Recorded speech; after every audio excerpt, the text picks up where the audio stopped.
Moving on to making every child's favorite vegetable, bhindi, okra. It's a very simple process. We need very few ingredients. Let's get started.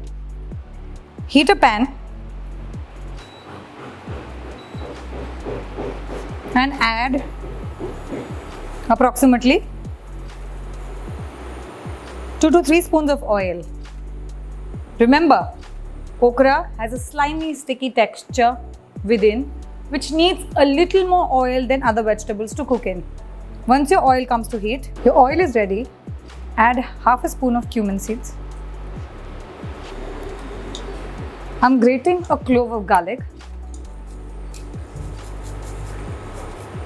This is an optional choice, an optional aromat.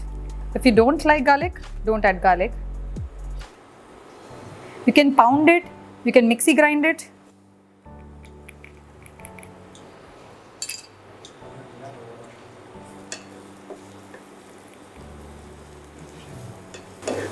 I'm adding my garlic to the oil so that my garlic cooks slightly.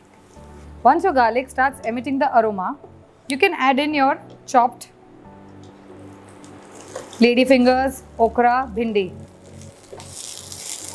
I have taken approximately 200 grams of bhindi here and I have chopped them in the easiest form you can do it. This is a quicker chop for the bhindi.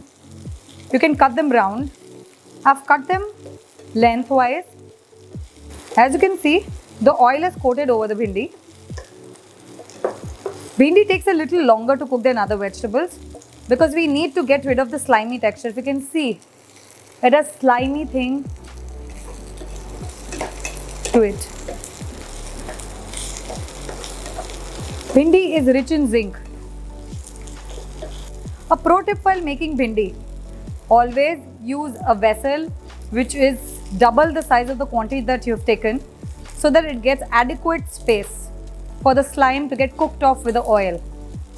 Do not add salt in the beginning of cooking your bhindi, otherwise your vegetable starts releasing water and will make it more slimy and will take longer to cook off.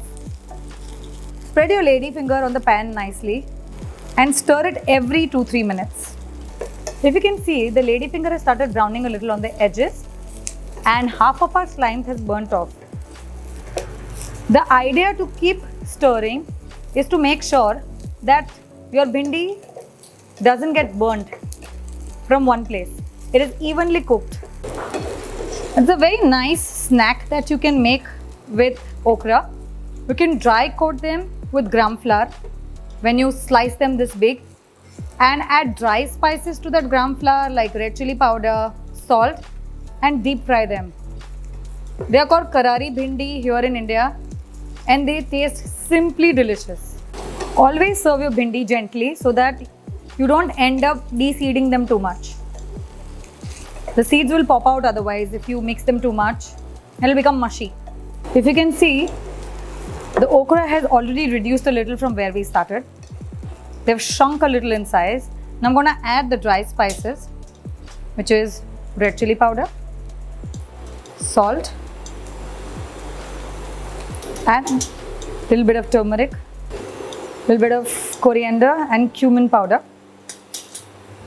These dry spices also help you remove the slimy texture from the bhindi. You can cook bhindi in a cast iron kadai or a non-stick pan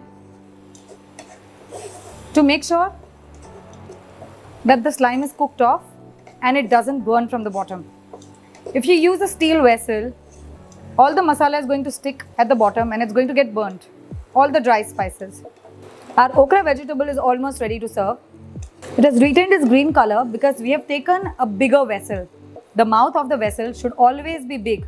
If you take a smaller kadai or a smaller vessel, it will turn dark. Our bhindi is ready. I'm going to shut off the gas now and then I'll serve it.